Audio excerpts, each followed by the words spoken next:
ಎಲ್ಲರಿಗೂ ನಮಸ್ಕಾರ ಸ್ನೇಹಿತರೆ. ಬೆಂಗಳೂರಿನಲ್ಲಿ ಧೂಳೆಬ್ಬಿಸಿ 4ನೇ ವೇಗದ ಶತಕ ಸಿಡಿಸಿದ ಟ್ರಾವಿಸ್ ಹೆಡ್. ಹೌದು ಸ್ನೇಹಿತರೆ, ಈ ವಿಡಿಯೋದ ಮಾಹಿತಿ ಏನು ಎಂಬುದು ಸಂಪೂರ್ಣ ಮಾಹಿತಿಯನ್ನು ತಿಳ್ಕೊಂಬರೋಣ ಬನ್ನಿ ಸ್ನೇಹಿತರೆ. ಅದಕ್ಕಿಂತ ಮುಂಚೆ ನೀವೇನಾದರೂ ಈ ವಿಡಿಯೋಗೆ ಲೈಕ್ ಕೊಡ್ತಿದ್ರೆ ಲೈಕ್ ಕೊಟ್ಟು ಹಾಗೆ ನಮ್ಮ ಚಾನಲನ್ನು ಸಬ್ಸ್ಕ್ರೈಬ್ ಮಾಡ್ಕೊಳ್ಳೋದು ಮರಿಬೇಡಿ.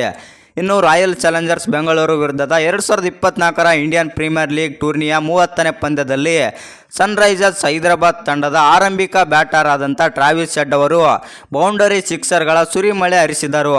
ಕೇವಲ 39 ಎಸೆತಗಳಲ್ಲಿ ಶತಕ ಸಿಡಿಸಿದ್ದಾರೆ ಮತ್ತು ಇವರು IPL ಟೂರ್ನಿಯಲ್ಲಿ ವಿಶೇಷ ದಾಖಲೆಯನ್ನು ಬರೆದಿದ್ದಾರೆ. ವಿಶ್ವದ ಶ್ರೀಮಂತ ಫ್ರಾಂಚೈಸಿ ಲೀಗ್ನಲ್ಲಿ 4ನೇ ವೇಗದ ಶತಕ ಸಿಡಿಸಿದರು. ಇನ್ನು ಚಿನ್ನಸ್ವಾಮಿ ಕ್ರೀಡಾಂಗಣದಲ್ಲಿ ಟಾಸ್ ಸೋತು ಮೊದಲು ಬ್ಯಾಟ್ ಮಾಡಲು ಅವಕಾಶ ಪಡೆದ ಸನ್ರೈಸರ್ಸ್ ಹೈದರಾಬಾದ್ ತಂಡವು ಇನ್ನಿಂಗ್ಸ್ ಆರಂಭಿಸಿದ ಟ್ರಾವಿಸ್ ಹೆಡ್ ಮೊದಲನೇ ಎಸೆತದಲ್ಲಿ ಆಕ್ರಮಣಕಾರಿ ಆಟಕ್ಕೆ ಕೈ ಹಾಕಿದರು. ಇನ್ನು ಬ್ಯಾಟಿಂಗ್ ಪಿಚ್ ಅನ್ನು ಅರಿತುಕೊಂಡ ಟ್ರಾವಿಸ್ ಹೆಡ್ ಅವರು RCB ಬೌಲರ್ಗಳಿಗೆ ಬೆವರಿಳಿಸಿದರು. ಇನ್ನು ನಿಮ್ಮ ಪ್ರಕಾರ ಟ್ರಾವಿಸ್ ಹೆಡ್ ಆಡಿದ ಆಟ ಹೇಗಿತ್ತು ಅಂತ ಕಮೆಂಟ್ ಮಾಡೋದನ್ನು ಮರಿಬೇಡಿ.